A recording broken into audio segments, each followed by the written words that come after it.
I'm Coach Chrissy, and thank you so much for watching this measurement video.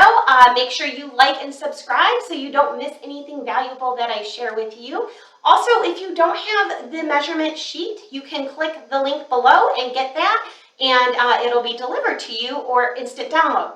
So here's what I have for you today, measurements, right? So I'm standing here in my bra and some pants. Yes, this is truly what I work out in. I normally put on a tank top. It is very uncomfortable to stand in front of you today with this little of clothing on.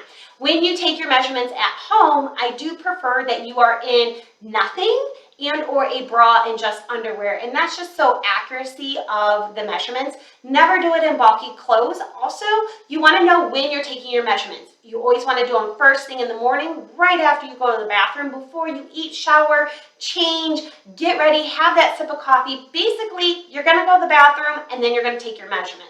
And the reason why we do this is you are most lean first thing in the morning. You're dehydrated, you've actually fasted all night, and so your body is at its leanest first thing in the morning. Even if you shower and then take measurements, your body absorbs, your skin absorbs everything that's placed on it, so you can actually absorb some of that water and get skewed measurements as well.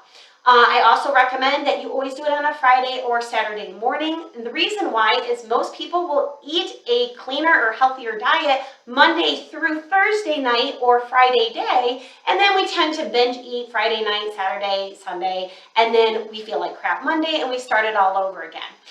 So basically when we take measurements, we want it to be the furthest point from where you've had the least amount of not healthy food. So that's why I always say Friday or Saturday mornings, just because you will be at your leanest and the most accurate then. So how do you do measurements? First, you need to go ahead and buy a flexible tape measure or a sewing tape measure, they are called. You can pick them up anywhere, they're a couple of bucks, and they last forever because I've had mine for over 15 years now. So you want to get the measurement sheet out. If you are writing it down by hand, I always recommend a pencil.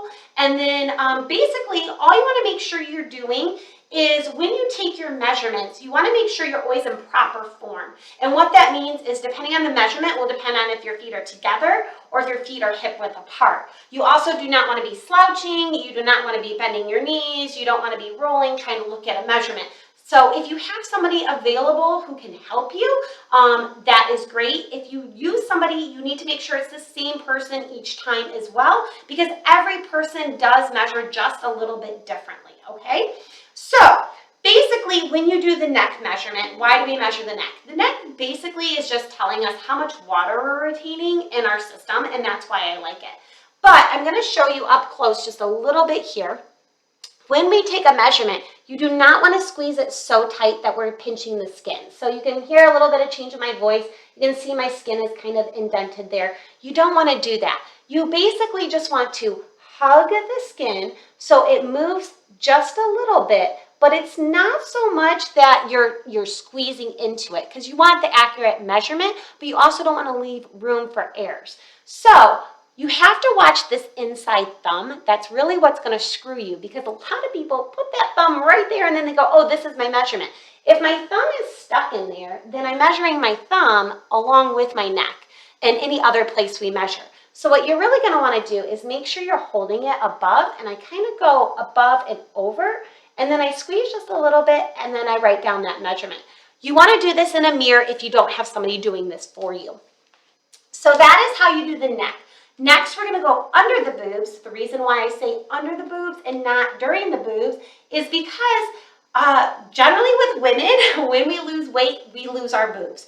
There is a small percentage that doesn't lose their boobs first, but boobs are nothing but fat, right? So if you're standing here and going, Chrissy, look at your boobs though, how did you not lose them? I'm here to tell you they're fake, and that's why I didn't lose them. I actually did lose all my boobs to the point where I was completely flat-chested and just had hanging skin.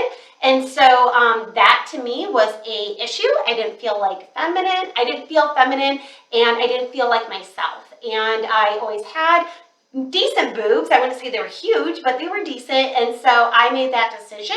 It is totally up to you if you do have questions or you are considering that. There are some things that I would tell you not to do, and or mistakes I have made, or things people have told me that really helped me make that decision. So it is a personal decision for you, and you are the only person who's able to make that. But if you want to have a conversation, I'm happy to do a free 1-hour call with you to go over all of that with you.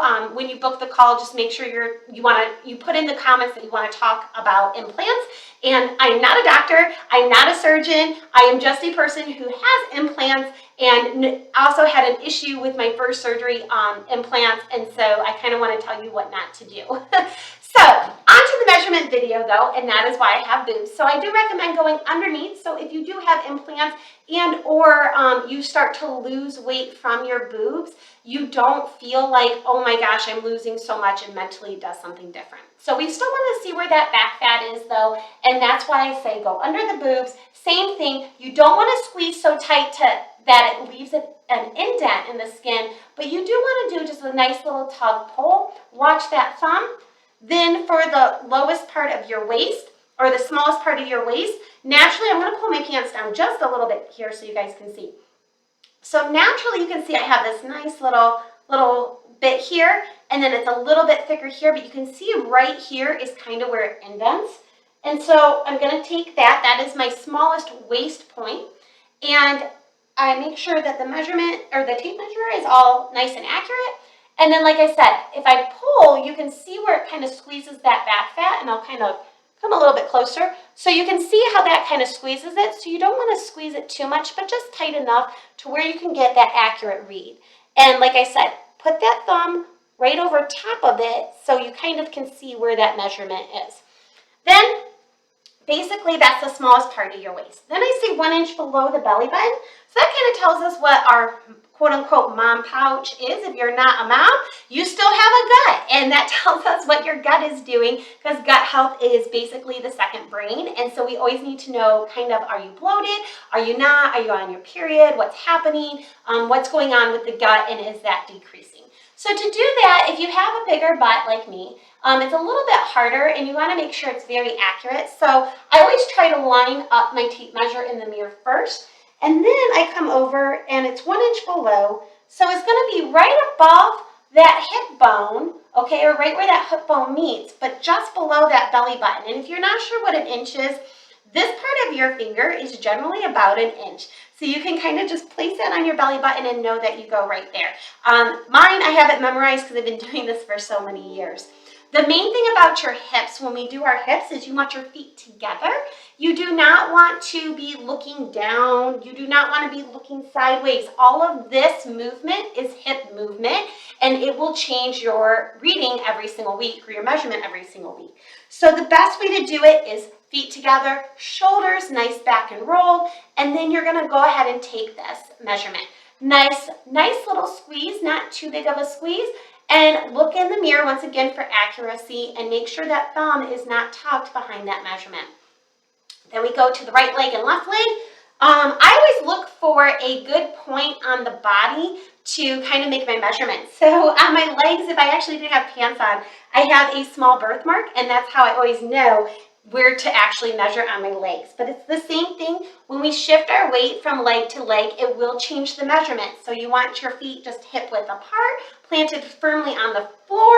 You want to grab that measurement, and what I do is I line it up first, and then I go ahead and I hold the measurement and I look in the mirror when I am straight up and down. So I know, and you can also do it the other hand, so then I know I'm in perfect alignment. Whenever I do one of these, it's going to change the width of the measurement tape, and you don't want to do that. So you want to make sure, also if you're squeezing or making a muscle, then you're not going to get an accurate read either. So nice relaxed legs, you just want to go ahead and pull it tight just a little bit. The arms are the hardest. So to do the arm, once again, I do have nice little freckles here that I can go ahead and measure on, but it's about halfway through, just like you would do on the leg. Now the arm is harder because you're going to do it relaxed, so you just have to relax down. It's easier if you hold your arm out, get the measurement there, and then kind of inch it together to kind of see where that is.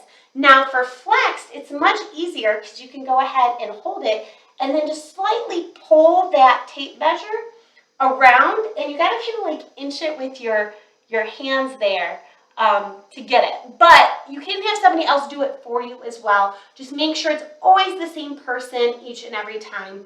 Hopefully this helps you. Like I said, it's not 100%.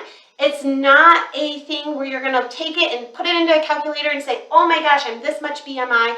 It's nothing to do like that. It's just another tool other than a scale to show you where measurements are. Because as you lose fat and gain muscle, your physique changes, which means your body composition changes, and it's sometimes really hard to see that on a scale. So when we do measurements, it's just another tool or another checkpoint to say, yes, I truly am losing fat. Yes, I truly am on track. And yes, I will get to my goal, even though that scale may or may not change. I do recommend that you weigh yourself once a week just to kind of see where that weight is. However, there are specific people that sometimes doing measurements in weight is just not a good idea, right? It can actually cause more damage mentally than it can. I know all about this than it can help, and I know all about this because I used to be that way. I can say that I can easily fall into those tendencies again. But do I weigh myself? I weigh myself maybe once every month, and I take measurements about once every month now. But when I'm actively show prepping, when I'm actively trying to lose weight or get to a certain physique, then I do it every week, generally on a Friday or Saturday, depending on where my cheat meal is that week. That's what I have for you. I hope you enjoy my channel. If you have any questions, please reach out to me and subscribe and like.